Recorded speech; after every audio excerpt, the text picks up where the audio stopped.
আসসালামু আলাইকুম। সবাই কেমন আছেন? আশা করি সবাই অনেক অনেক ভালো আছেন। আজকে আমরা ঝালকাঠি জেলা সম্পর্কে জানব।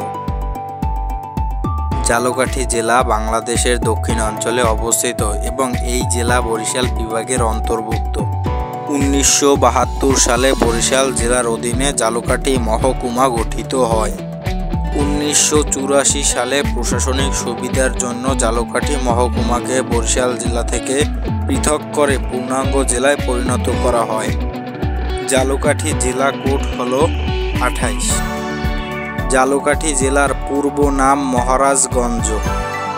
জালের কাঠি শব্দ থেকে ঝালকাঠি নাম করা হয়েছে বলে ধারণা করা হয়।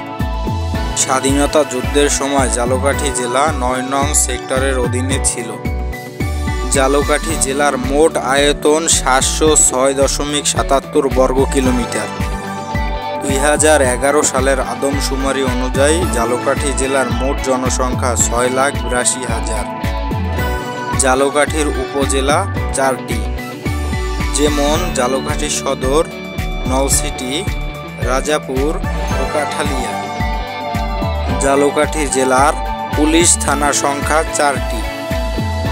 জাতীয় সংসদে ঝালকাঠির আসন সংখ্যা 2টি। ঝালকাঠি জেলা বিষখালী নদীর তীরে অবস্থিত।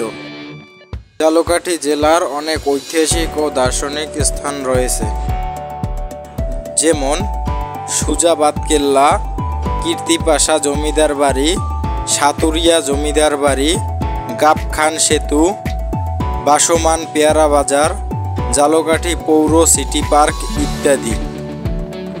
বন্ধুরা, আজকের মতন এখানেই বিদায় নিচ্ছি। এই রকমের ভিডিও নিয়মিত পেতে চ্যানেলটি সাবস্ক্রাইব করে রাখবেন। ধন্যবাদ।